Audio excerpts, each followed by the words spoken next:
We know that houses can be haunted. We know that objects like bottles and dolls can be haunted. Did you know that cars can be haunted? Hey, my name is Leilani, owner of The Magical Solution, espiritista, diviner, healer, bruja, and teacher. So the experience I'm about to share with you, I've experienced dozens of times before, although the most recent event that occurred 3 days ago was a little bit triggering for me, considering the state of the world right now, and that's why I was prompted to share it with you today. So me and my husband are walking our two dogs like we normally do every single day around our block, and our block has street parking, and we pass the same cars every single day. Nothing different, nothing unusual. Except today, my spirit was really pushing me to pay attention to one specific car.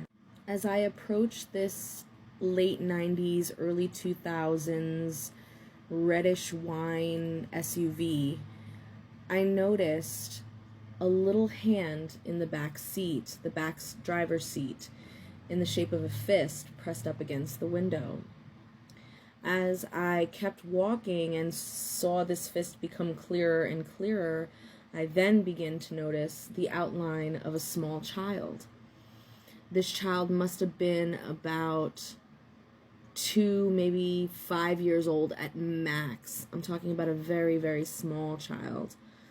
He was a little black boy, bald head, shirtless, and I began to see his features. And he had a big, huge knot on his head, real big, and it was black and blue, and it was bleeding. He also had black and blue eyes, puffy, some cuts, some scars, some black and blue all over his face, a cut lip, and a little bit of blood here and there. And he was crying with his fist pressed up against the window. I had come to a complete stop. I was completely shocked and just staring at this image, at this apparition of this child.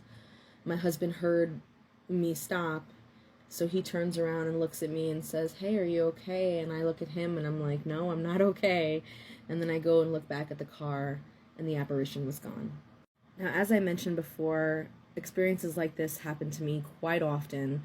However, this particular apparition was triggering for me just because of just the state of the world right now, what's happening in Palestine, Congo, Sudan, all over the world, and the innocent lives of children and the horrible, horrific things that are happening to children in these war zones and in these genocidal zones. Anyway, I was prompted to tell you guys this particular situation more so to inform you that the spaces that you occupy are just as important to cleanse and maintain spiritual hygiene as you are.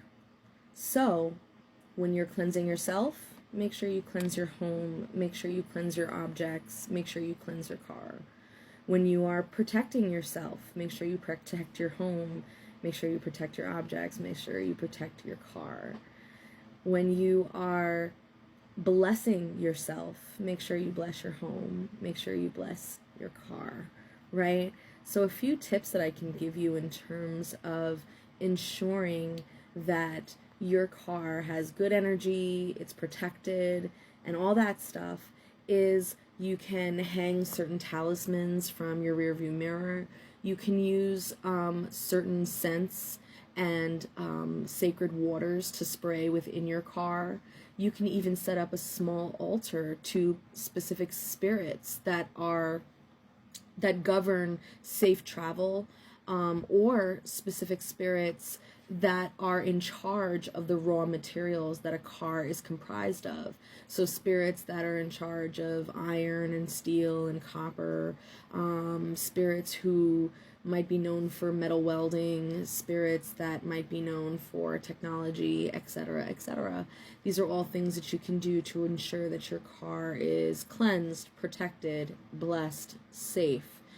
Now, preventing ghost apparitions is a whole nother story, right? So the reason why this particular situation is always tough for someone like me is because I don't have access to that vehicle. I don't know who owns that vehicle currently. And the push to look at the vehicle was just that. There wasn't a push to do anything more than that from my spirits, which also gave me a little bit of peace of mind.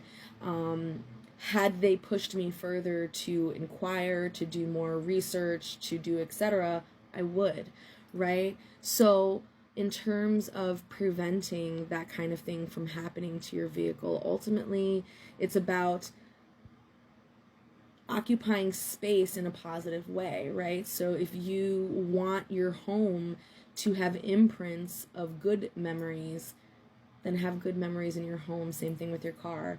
If you want your home or your car to carry the memories of traumatic events, then having traumatic events in those spaces will ensure that. So in this particular case, that child, sadly, their horrific story, what happened to them happened in that vehicle, and their life was taken from them in that vehicle, which was why that apparition still appeared in that vehicle. Had that not happened, I wouldn't have seen anything like that, right? So these are some of the things that we can consider when we acknowledge that everything has spirit, right? When we kind of reconnect to our sort of animistic roots, although not completely, right? What we are essentially saying is that a spirited entity, a spirited object, a spirited place or thing has the blueprint to carry within that spirit its own level of consciousness. And within that blueprint of its own level of consciousness is the ability to be imprinted upon with memories, right? So a great way to kind of think about it is think about an abandoned house in your local area, right? So let's say someone, a family was living in that house for the last 80 years, and then finally the last descendant of that family passed away. There was no one to give the house to, and so the house just was abandoned. And you will observe quite quickly that the abandoned house, if it does not have occupants in it for some time, will start to debilitate and decompose and fall apart and start having nature overgrow it, etc., etc. Whereas if you were to have a house that did have occupants in it, even if you told them not to really upkeep it in too much of a way, just the sheer fact that they live in that home is what keeps the home spirited. There's an essence in the home now.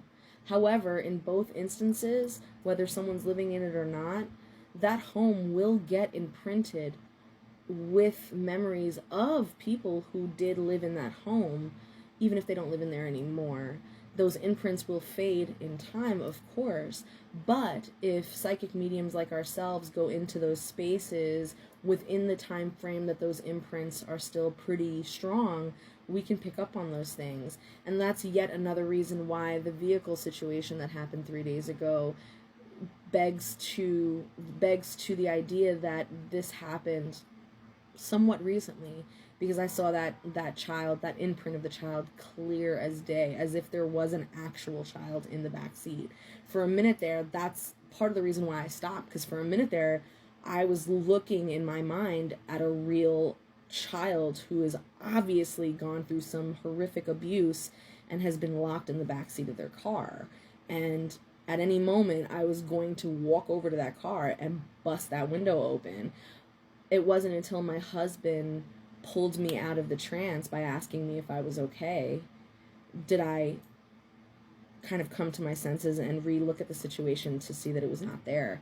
So it's stuff like this that we're constantly, those of us who live this kind of life are constantly bombarded with, and we have to always discern how far we take certain things. But in this particular case, the purpose for me seeing this situation was to give you these messages and to hopefully give you some tips on how to keep yourself and your spaces, especially your car, clean. Anyway, I hope you found this information helpful. My name's Leilani, this is The Magical Solution, and this is how we grow. Thanks for watching.